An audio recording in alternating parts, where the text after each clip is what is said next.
Welcome to the IRONMAN Insider podcast presented by Maurten, where we dive into the minds of the world's most elite athletes as they chase their Ironman dream. I'm your host, Matt Lieto, and today I couldn't be more excited and thankful to have our Women's Pro Series leader on the show with us today. Anne Reischmann has been on an ascension in the sport since she decided to leave track and field for triathlon and then turning pro in 2019. And she's had some big wins, Ironman Cozumel in 2024 and South Africa here in 2025 that solidified herself as one of the best in the sport. But now she's gone a little bit further and finds herself in the lead of the IRONMAN Pro Series. It's pretty cool, huh, Anna? Yeah, it came a bit by surprise. I didn't expect it at the beginning of the season, to be honest, but I'm enjoying it as long as I can. Probably in 5 or 6 weeks when Swansea is happening, Cat will surely overtake me, but that's all right. I'm enjoying it right now. What is the most surprising thing for you so far this year in that, as you said, it's kind of surprising to find yourself there? Is it that win again at South Africa or just kind of consistency you've had? Well, the win was a bit surprising. It was a bit of unknown territory because it was so early in the season and I had no idea how fit everyone else is, and I wasn't even sure how fit I am. So I was just trying to give my best, and I was holding on until the finish line. I think at just 3 minutes, so I was very close until the end. But I think just the recognition and the attention I received from leading the series now for quite a couple of weeks was something I didn't see coming, to be honest. Yeah, that's awesome. And has that been, I imagine, something cool that's like, not only obviously are you trying to win each race or do the best you can in each race, but having that pro series as something else to kind of put energy into, has that been a fun, distraction or another thing to focus on? Yeah, for sure. It's been really fun to have a series, and that's also the reason why I decided to race Venice. It didn't fit the schedule perfectly, but for me it was the best option I had to race in 70.3 and get 5 races in. Yeah. But I also try and tackle the big races, also not just for the series, but also for their own performance pretty much. So I'd really focused on Hamburg and South Africa, and then obviously Kona is the big goal for the second half of the season. Right.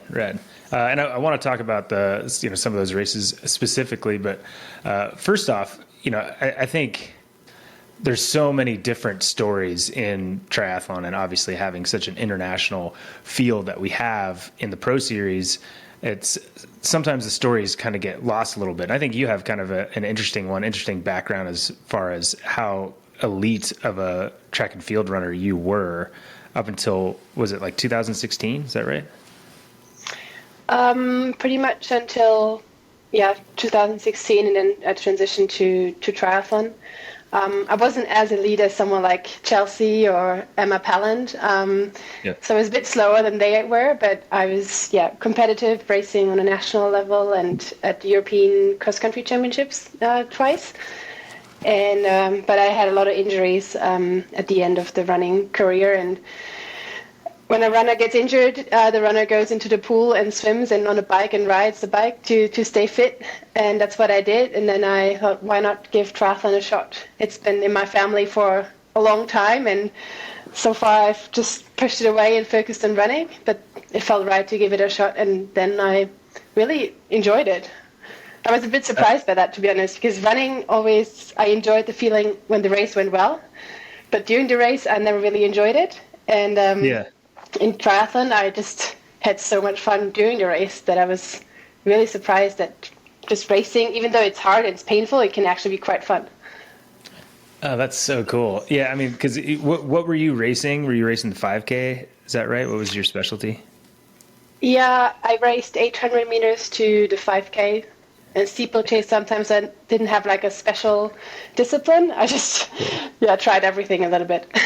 Yeah, I mean, in those events, you're right. They're not fun at all. That's just pain the entire time, right? Well, maybe for some people they find enjoyment in that, but I didn't, and so I'm glad I found the fun in another sport.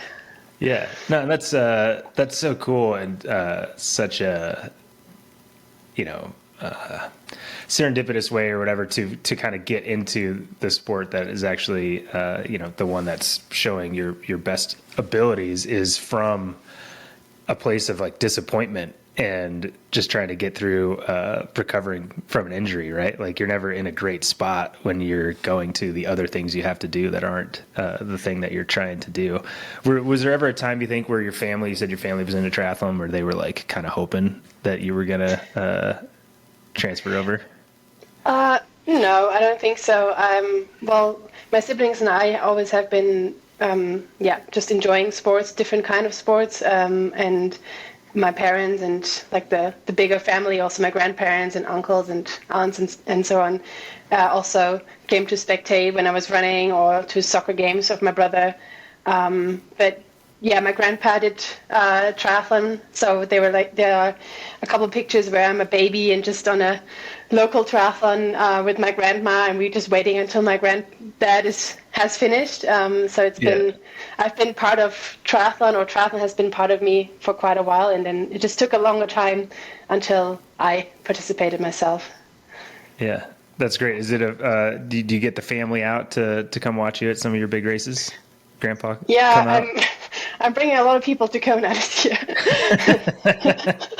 It's funny. They all want to come to Kona, don't they? They didn't go to South Africa, but they'll be in Kona. Yeah, exactly. They all have that on their bucket list, and now it's a perfect opportunity. Now that I'm qualified, to book the vacations early and the flights and so on. And so I'm looking forward to have a lot of support in Kona. Oh, that's amazing. I love it. I love it. And Kona's been a big goal for you. I imagine that's why you went to Cozumel at the end of the year last year. So you're pretty excited for that race coming up? Oh yeah. I feel like for every triathlete, finishing an Ironman at least once is something you kind of have to do or like want to achieve in your career. And then Kona is the pinnacle. And so I raced in Nice last year and unfortunately crashed, which was a huge disappointment for me. Yeah. And that's also the reason why I signed up for Cozumel, because I wanted to finish the season on a positive note and not on a DNF. So that was the reason behind Cozumel. I probably wouldn't have raced Cozumel if Nice would have gone well, because it was also a long season until Nice. But yeah, you can't finish a season or a year on a DNF, can you? No, you can't. And, it's kind of cool. I've talked to a few athletes that have had similar reasons to do that one last race at the end of the year.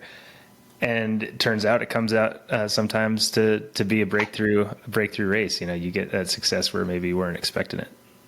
Yeah. Cool. It was really cool, especially because it was my second time racing in Cozumel. I did my first ever Ironman in Cozumel, and I did not have the best day there and suffered a lot and was questioning a lot of my life choices in that race. And coming back now and being a lot better prepared, I really felt like I conquered that race and the conditions there as well, and that felt also really special. That's awesome. Isn't it funny, the kind of juxtaposition of Ironman, where if you win or you have a good race, it's like cloud nine, and if you're not, you're like, what am I doing with my existence? Yeah, it's either the one or the other, I feel like. That's awesome.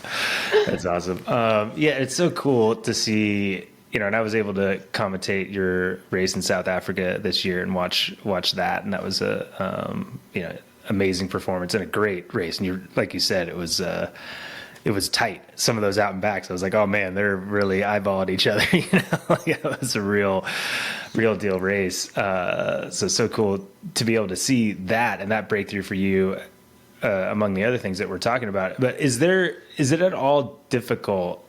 And it seems like you're in a good spot, so I'm not putting this on you, but how hard is it to have these genuine goals? Like, oh, I want to go to Kona for the first time, and you want to go, you win Cozumel, then you go to South Africa, and then all of a sudden you're winning the IRONMAN Pro Series, and you're like going to Kona, and you just want to go to Kona and do your best and do your thing. But there is this external, some people will feel this external pressure that now that you're leading the race, there's all these other expectations, or people are looking to you. How does an athlete in that ascension space that you're in kind of push that away and be like, no, I'm still doing the thing that I'm doing. You guys are wanting this, but I'm still just doing this. Yeah, it's a tricky one, and I think that's something every professional athlete kind of has to figure out for themselves. And I'm not sure if there's like a general answer that works for everyone, but for me, I'm not putting too much pressure on myself. I'm just enjoying it, and the reason why I'm doing triathlon is because it's a lot of fun to put all energy and time and like all the resources into one big goal, or like a couple of big goals a year, like a couple of big races, and to get the chance to do that feels just like a huge privilege. So I'm not thinking too much about what other people expect me to do. I just can do what I can on that day, and sometimes that's a bit different than what I expected it to be honest. So in Hamburg now, I really struggled on the second half of the run because my stomach was just not tolerating anything anymore. And then I had to change my plans of a fast run time to just surviving. And in the end, I crossed the finish line, like not super happy, but still like in belief that I did the best I could in those last 8 hours. Yeah, and that's the races that you learn from that are going to allow you to have performances, and especially like a world championship in Kona when it's really tough, are those races where it's really tough and that things aren't going your way, right? Like, and learning how to kind of push through that. Yeah. At what point in Hamburg could you tell that? Because I imagine it's even more frustrating for someone whose strength, obviously you're an amazing cyclist, so your strength is kind of your bike run combo, but you're kind of always waiting for this weapon of the run. And like for me, on the other hand, I was like always like, oh man, the run's coming, it's going to be terrible. So like you expected it, but for you there's like this expectation that your thing is going to be there. How much harder is it for an athlete like you that the run is a strength when you're like, oh shoot, it's not, now this is where I have to kind of manage? I mean, you don't really have a lot of time to think about it. You just it was for me the first time that I was in a situation like that. And looking back now, and obviously I did not have a lot of time to analyze it yet, but looking back, it was just when it happened, I knew, okay, how do I get to the finish line in the fastest way possible, but not with risking that I'm just completely falling apart at kilometer 35 and I can't finish even the race. I always think you have plenty of time after the race to like think about the lost chances, or like be really sad and frustrated about it. But in the race itself, it's really important to get the job done, because that in the end that's my job, like that's my most important work day. I have to hold it together and just bring it home as quickly as possible. And even though obviously I was talking a lot about fun, that last half marathon was not fun. But yeah, it can't be always fun, but in general I'm really enjoying it. Yeah, no, that's awesome. Yeah, no, it is not fun when the body's not responding how you want it to be, especially when it's the stomach that kind of gives up. Yeah. It can be frustrating, right? And to me, it's crazy though, looking at, and I know you're obviously a bit newer to the sport in general, but it's crazy for me to look at your times and the times of that race in Hamburg in general, and be like, oh yeah, she faded on the run and went 8:32, and like, and 3 hours used to be, not that long ago, a marathon time that would win you a race like that. Yeah, I think it's just unbelievable where the sport in general is going, but also I'm just really excited to see how the women in triathlon are developing. And that race in Hamburg just had it all. It had like the outstanding performances and the battle that everyone was looking forward to between Kat and Laura. And I think if you would have scripted it, you probably would have scripted it similar or like the same way it actually happened. And I really have to go back and rewatch the race because I was so far back that I did never see those two, and I really want to see how the race really unfolded. But then we also had like a lot of dreams shattered with Jackie having like too many punctures. It was just not one. It was like many punctures in her tire, and she couldn't. There was no way she could have fixed it. So that was the end of her dream. And obviously Elle's not paying attention for like a second, taking a wrong turn when I saw her, and it's really sad, obviously. And so it had like a lot of drama in that race, but that's also what it makes exciting. And you can never be, or like the slogan Ironman uses, anything is possible, is pretty true in both directions. That's so awesome.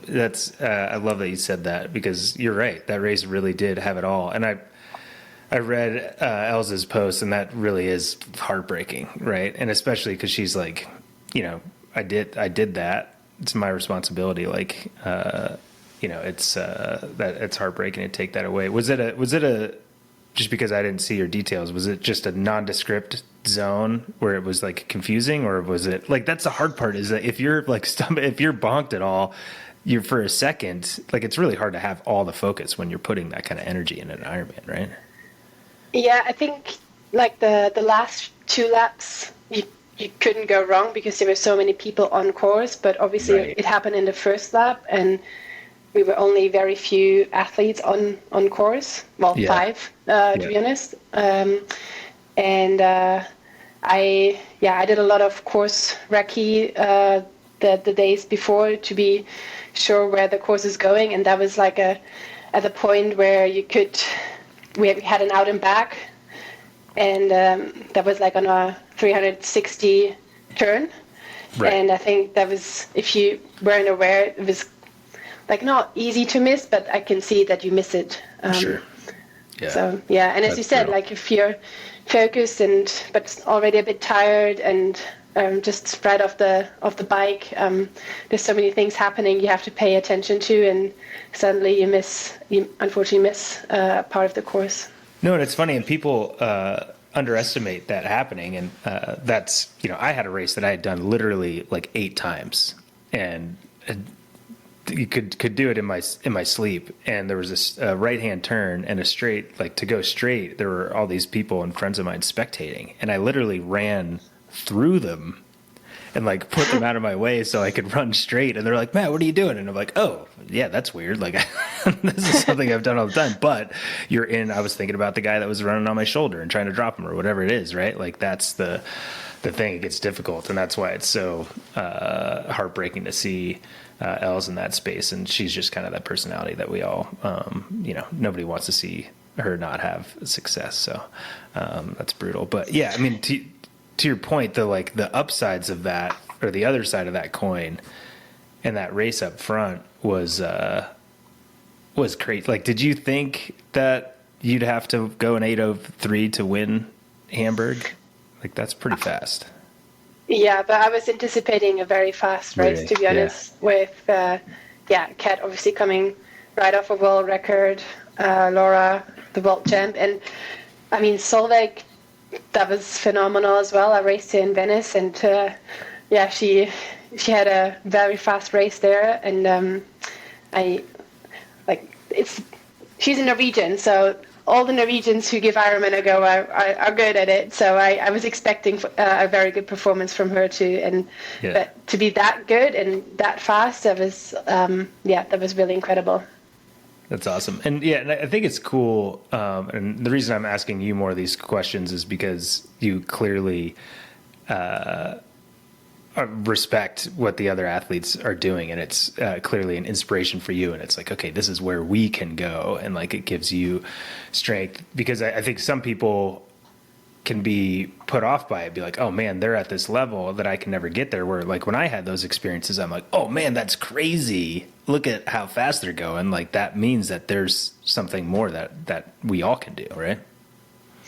Yeah, for sure. And especially So Laura has been kind of a role model for me since the day I started to be interested in triathlon. She just started racing professionally, and obviously she doesn't have a triathlon background or a swim background. She had to put in a lot of work in the swim as well, and it's something I can like relate to. And seeing her achieving all those dreams, like becoming a world champ and breaking the world record, makes it easier to believe that it's actually possible. I'm not saying it's easy or that I can never do it, but just having the general belief it's possible is a huge motivation as well to just try and come as close as possible to that. Awesome. Yeah, and I mean you can see too in her that when she even it does feel like even that Nice win, that world championship win, elevated her self-confidence and then unlocked, her thinking what she can do, right? I mean, 2:38, that's insane. That's insane. Yeah, it's very fast, yeah. I mean, I'm not sure how many men could do that, to be honest, but now they can do that in Frankfurt. Let's see. Yeah, I mean, no, there's not many at all, and that 5 years ago that was one of the fastest times in the sport, right? So that's crazy, and it's crazy to think that it's gonna get faster from there, and that's inspiring to you, right? Yeah, for sure. And let's not forget there were also some athletes who were not racing who will factor massively, like someone like Lucy, Anne Haug, obviously, and Chelsea. So there like still a couple names that will have an impact on Kona as well and influence the race there massively. Awesome. So for you, because all we can do is, we have to race our competitors, but all we can do is the best that we can do on the day. So for you in Kona, what's that experience as a first timer look like? Like, what are you, like, I'll ask you what you're trying to do to be as fast as you can be and all that, but like, what are you most excited about in Kona, and what are you hoping to personally get out of that race this year? So until now, I haven't thought that much about the race in Kona, to be honest, because there were just other races on the radar. Yeah. But I'm really curious to find out what the hype is about in Kona, like, because it's so hard to understand if you've never been there. And when Ironman changed the world champs to Nice, I was quite excited about that because I like Nice, but I have never been to Kona. But obviously, a lot of people are now happy both races are back, and I really want to try and understand why it's so important to so many people. And I think to get that, you have to be there and experience it firsthand, pretty much. So that's my little personal goal for Kona. Sure, that's great. That's awesome, and that's what it should be. And I think that is a race that is pretty hard to like have your best race the first time. But I think like the best way to have your best race the first time is to be there with open eyes and like excited to be there to do the race and figure it out, right? Like I think that approach is perfect, because if you go in with expectations, Kona's kind of going to tell you that you thought wrong. Yeah, for sure. There's so many external factors that play into the race, and obviously the heat and humidity, and but I'm trusting my coach there as well, that he also has a plan for all those factors, and we just try and prepare as best as possible to be ready for that challenge. But in the end, it's like every Ironman, you never really know what you get, because you can plan and prepare to the best of your abilities, and then you always learn something new, or something happens that has never happened before to you, and it's really hard to get that perfect race from start to finish, and that's also what makes it really exciting. Yeah, no, I mean, I think that's the thing in any Ironman, but especially in Kona. People think that the athlete that wins has the perfect day, and they're just better at managing when things go wrong. Except Patrick said he did have a perfect day this year, which was kind of evident by how fast he went. But That's sweet. Well, if you have any questions, I'm the guy. I've been in that race many times. So you got any top questions? A spot that like looks hard to you, but you're like, that's not that hard. Like, come on, give me something. What's your question? I'm a bit afraid of the sharks, to be honest. I'd rather don't see anything in the water when I'm swimming. But obviously, when I look at the pictures of the swim in Kona, it looks super nice. But I might be afraid that I see something I rather would not have seen. Yeah, in the water. I will say I've got other stories in other locations that I could tell you that kind of freak you out. But in Kona, I've swam in the bay probably like 50 or 60 times, more than that probably, because I've done training there. Never once have I seen a shark or anything that looks anything like that. And they actually even have, on the sharks that matter, they have like little trackers so people know if they're like in the area. So you're fine. Dolphins, 100%. Dolphins, you'll find. Dolphins don't bite. No. I guess. And they don't. So it's not dangerous. And they're great. And they'll swim with you in Kailua Bay. It's great. You going to be out there a few weeks before to train? I'm flying out 2 weeks before the race. I start the trip, and then I think I'll get to Kona 12 days out. Cool. To experience it a bit, check out the course. Obviously, I've watched it many times on TV, and the course doesn't look that tricky, so it probably doesn't need a lot of recce. But again, the winds can be strong as well. So that's something. Maybe you should go to the Canaries before that and train a bit in the wind to be ready for that. Yeah, and it is, and it's a different kind of wind. And I was having a conversation with somebody about this the other day, being like, I don't know why people make such a big deal about it. And it's like, a lot of 90% of the time, it's not a big deal.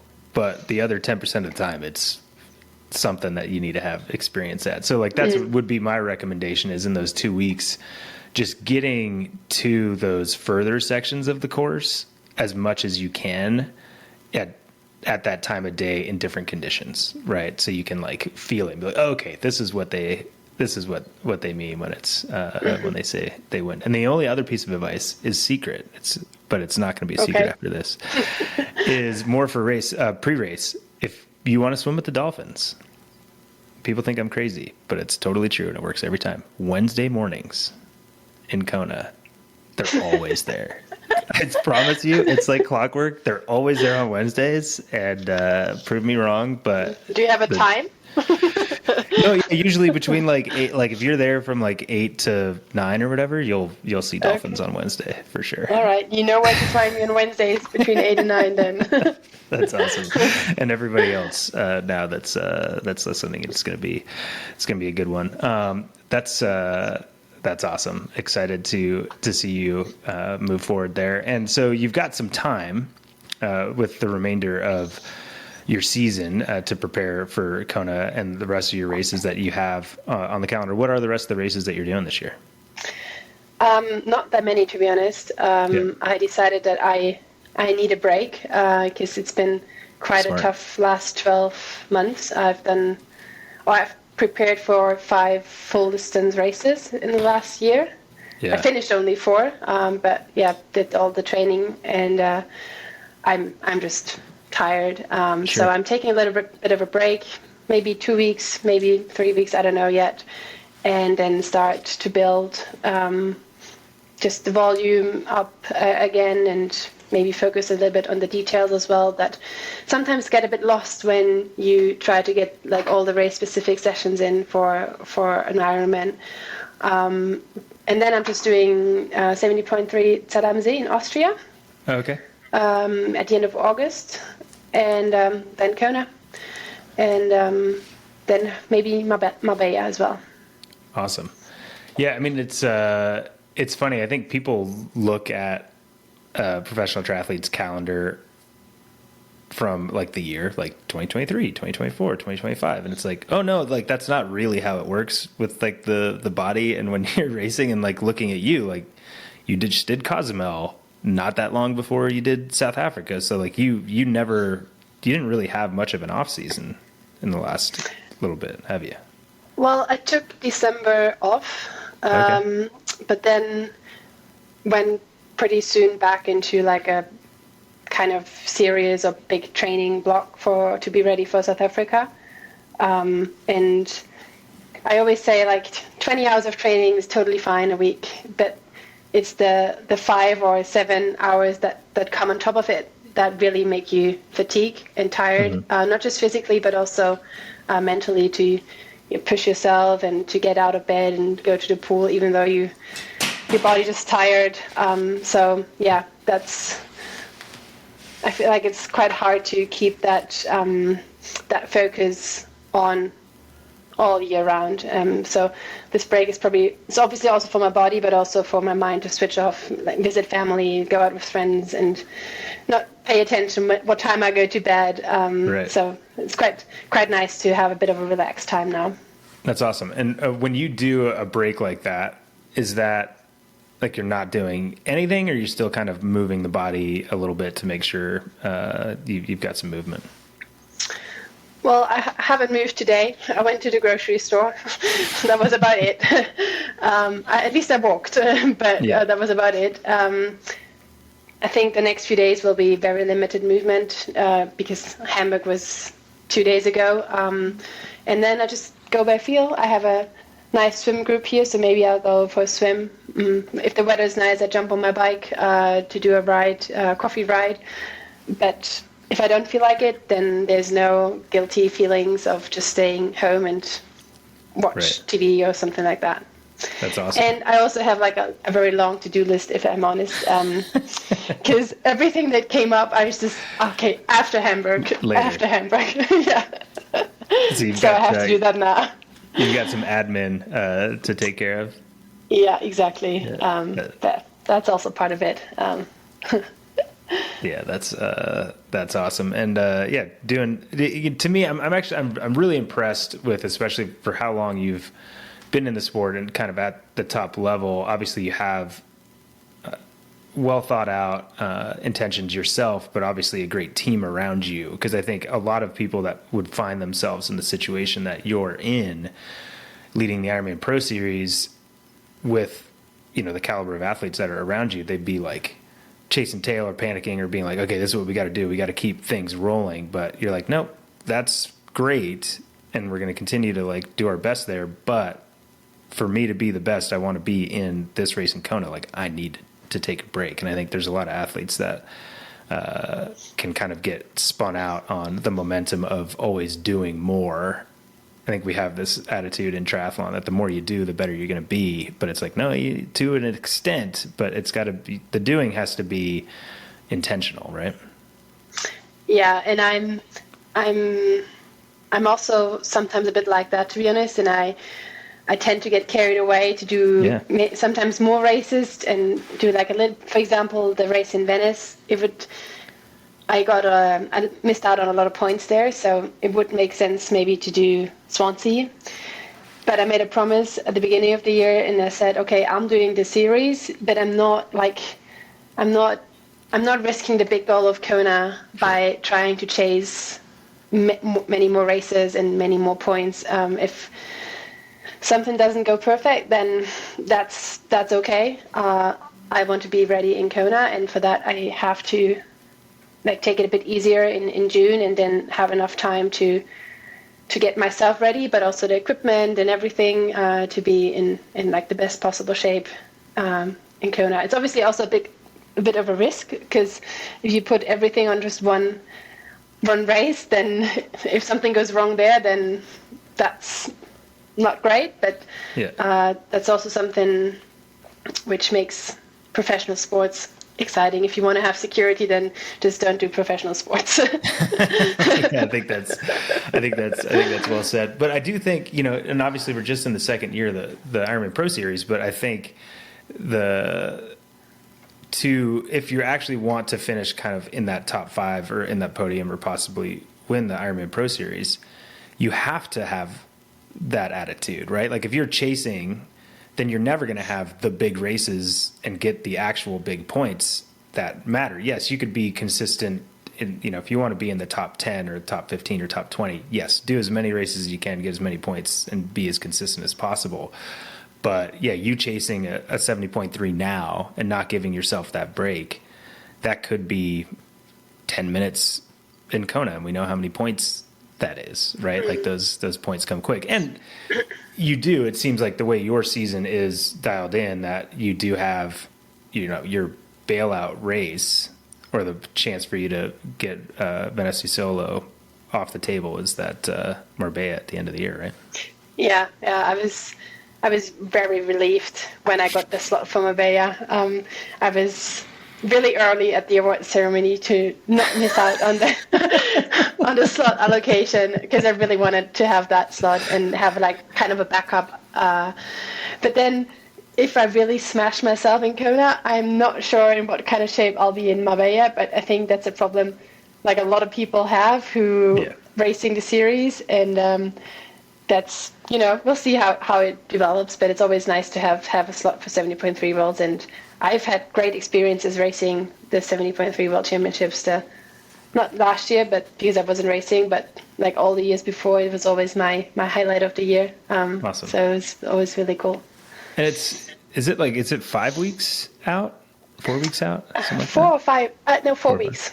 Yeah. 4. Yeah. Yeah, I mean, I think it's, especially knowing that your team is, well, obviously puts recovery and giving yourself that time in. Like, if you just really cut it off and don't try to do anything till your body tells you can, and it might not tell you again until a week out, 10 days out, but maybe, you'll be totally fine. That's sweet. So what, besides, I know Kona's it, but besides that, what are you most excited about for the rest of the season for you in your professional triathlon experience? What's exciting you?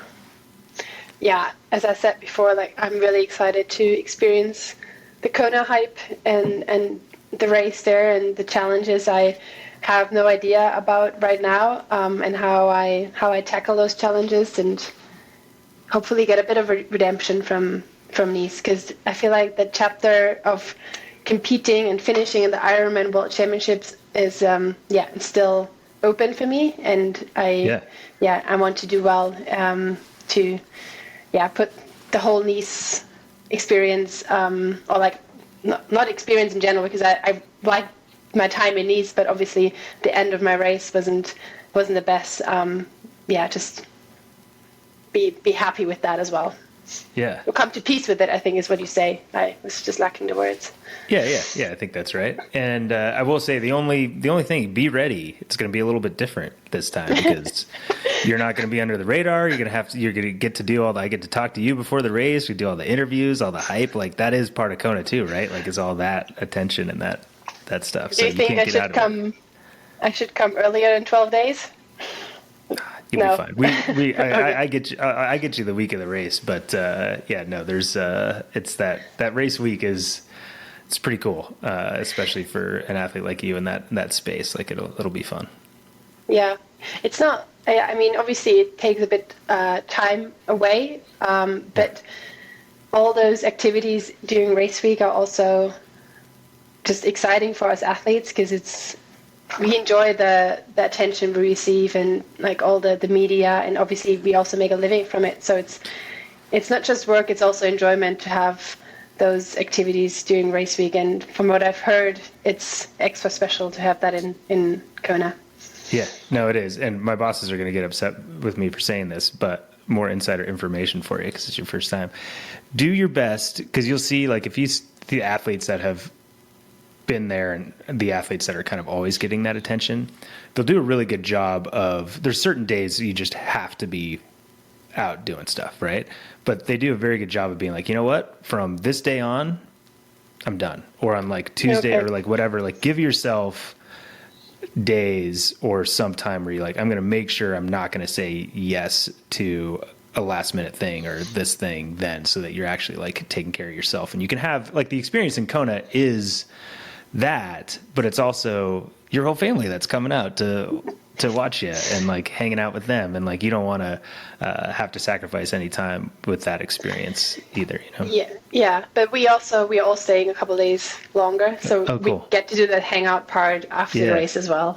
That's great. Yeah, so it's great that my family is really understanding and also gives me the space I need before the race, but we have plenty of time afterwards as well, and then I'm probably also a lot more relaxed and hopefully happy with the race. Yeah, we'll see. Yeah, no, you will be for sure.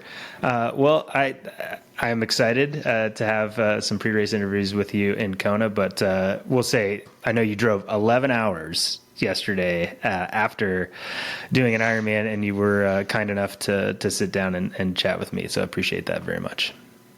Yeah, thank you for making it happen so spontaneously and so early. For you, it's not super easy to arrange a time when we are nine hours apart and just have like a couple of days. So thanks for making it happen.